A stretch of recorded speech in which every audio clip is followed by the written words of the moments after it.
Monday morning, and I'm going to be here talking to you today just a little bit brief because it's a gigantic topic about the history curriculum with Waldorf. So I often will get questions like, I really like the Charlotte Mason approach to history, but I'm also this dyed-in-the-wool Waldorf person. What do I do? And so then I step back and I start explaining why we have what we have in Waldorf. And again, this is very condensed today. I don't want you to take this as, oh, she just told me about the whole history curriculum. I'm good to go. I want you to take this as, this is a little bit, this is a little bite. I need to search out Steiner. I need to get a consult with Melissa. I need to, if you're a Thinking, Feeling, Willing member, I need to research Mom Lesson 2.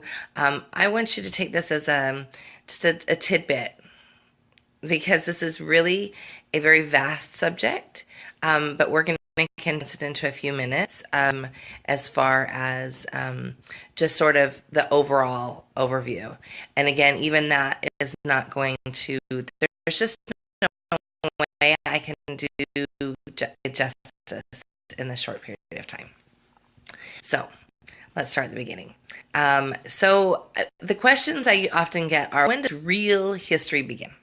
And we don't see a lot of it in first and second grade. And in third grade, a lot of people do not recognize the third grade curriculum as history. And it's actually, I'm going to talk about sort of the direction it goes and then also the whys behind that direction. The reason is because they match their soul. And that sounds sort of hocus pocus, airy fairy. I promise it's not. It sounds like that in the beginning, but if you have a testimony of Waldorf and you feel like this is, hey, I was led here, this is the direction I'm going, I'm going to follow this through. I'm going to walk this path.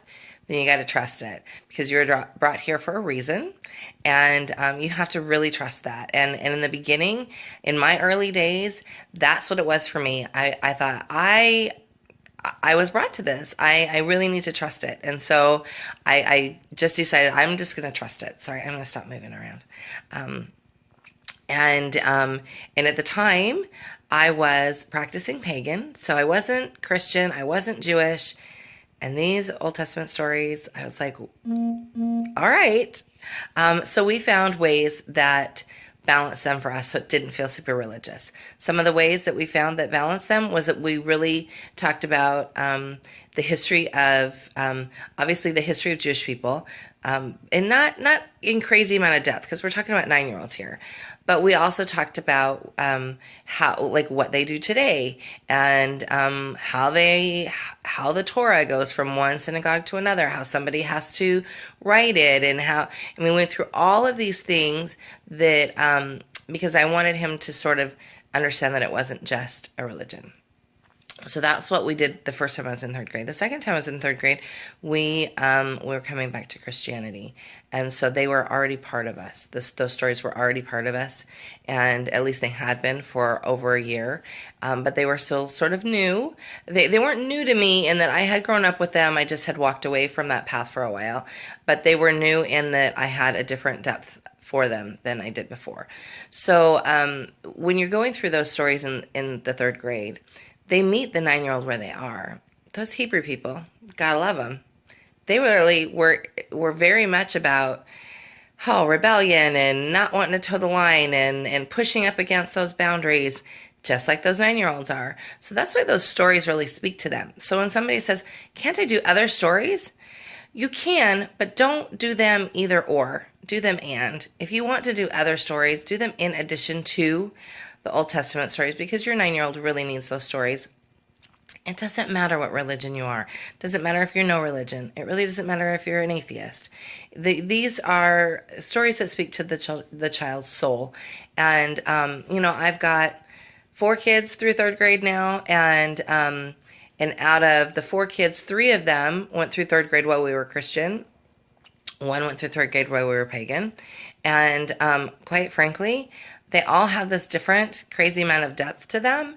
And the way the stories hit them had nothing to do with the religion. Nothing. It had everything to do with the awakening that they were going through at the time. And because especially my kids that I would say especially Sam and Ellie, because they had already been hearing those stories for a couple of years. They'd heard them in Sunday school. There's something different that happens to the child when they hear them it's age appropriate. So there's definitely don't discount that. Don't discount that. So then after third grade, which is that first little benchmark of history stuff, you move into fourth grade, which is Norse mythology, and that doesn't feel like history. It's history in that it's the culture of a people. For us in the Nielsen house, it is history. Eric is Scandinavian, and so he has Viking blood. He even sort of looks like a Viking, which is really funny because nobody else in his family looks like a Viking. But so anyway, it's just like he's channeled it. This stuff that happens in fourth grade. I love the way that fourth grader can be Thor some days and be valiant and awesome, and can be Loki other days, and you're like, are you kidding me? Come on now. And so those stories from the Norse mythology really, really touch them. And these are stories of an ancient people. And I really recommend that you read some of Steiner's background on those, because he had some amazing thoughts. And whether or not you agree with them, the journey of folk souls is just this amazing. I find it incredibly fascinating. It's this amazing piece. So, and there are others. Like there's a book by Roy Wilkinson. There it is. Roy Wilkinson about fourth grade that I think is really good. That's about Norse myth, and it's sort of the background of it. So take the time to really study what you're teaching. Okay, now we're going to get into fifth grade and up is the real meat of history. And people will say to me, well, how come we don't hear about what's going on in this country or what's going on in that country? Of course, Waldorf gets this bad rap for everything being very Eurocentric. I would say it's not necessarily Eurocentric. It is first world centric. So I think we're looking at how the first world came to be, like what we know now, first world problems, first world nations, and it's those were the cultures that really pushed through. That doesn't mean you should not bring in other cultures. Just because it's not on the curriculum chart doesn't mean you can't talk about China. Doesn't mean you can't talk about Japan. Doesn't mean you can't. I would absolutely bring those stories in, especially if they are part of your family heritage. Especially if that is something that is important to you. But bring in the stories. Don't bring in the history just yet, because almost all cultures have a spot on the history curriculum. And the ones that don't, if you have questions, ask me, when can I bring in the history of X, Y, and Z? And I'll try to help you find the right time. The reason why I wouldn't bring in all the history is so I'm Italian. So, we do some Italian things, but I'm not bringing the history of Mussolini to my 4-year-old, 5-year-old. We're bringing what's appropriate at the right time. We're not bringing World War II stuff to them at that age. We're bringing to them what they need at that time, which is the stories, the culture, the food, the things that help them understand their rich heritage. So, keep that in mind. So fifth grade would be ancient cultures, the Hindu cultures, Egypt, Greece. We do a little playing around with Atlantis, because they're a very ancient culture. And I know that some people go, oh, those people didn't exist. And then there's this other group of archaeologists that they think they did exist. I think they probably existed. Whether or not we understand or know it all, no. There's also a great Steiner book called Atlantis, and it's a collection of his Atlantis lectures. And so, again, read them for what they are, and take with you what feels really good. I think they're an amazing piece of work, but I'm kind of weird that way. So you've got this foundation laid in fifth grade, and you end up fifth grade with sort of what happens at the end of Greek mythology, and that's the actual Greek history. And you end fifth grade, in theory, with as often as possible with Alexander the Great. And that way you see this as he dies, then what happens to his kingdom, how it's split apart. And then you have this very nice foundation laid for how Rome comes to be. And then there's a lot of time spent on Rome in the sixth grade, a lot of time, and rightfully so. I think when you really understand what we've taken from Roman culture, look around: the freeways, hotels, paved roads, plumbing. Um, there are so many things that we have in that we use every day in in our country, in your country. I can't honestly can't think of any first world country, and even a lot of second world countries are still everything that came from Rome. And it didn't mean that Rome didn't invent all of those things. I mean, a lot of those things, it was more like it's city planning and engineers. So that's where the first city planners were. So I think they took a lot of these ideas and they said, well, we would like to be able to rule these people, and we need them to be happy. So the way to get people to be happy is to make sure they have fresh water, make sure they have paved roads, make sure they have ways to get from point A to point B. That way they can get to you to pay their taxes, and that way you can get to them to oppress them.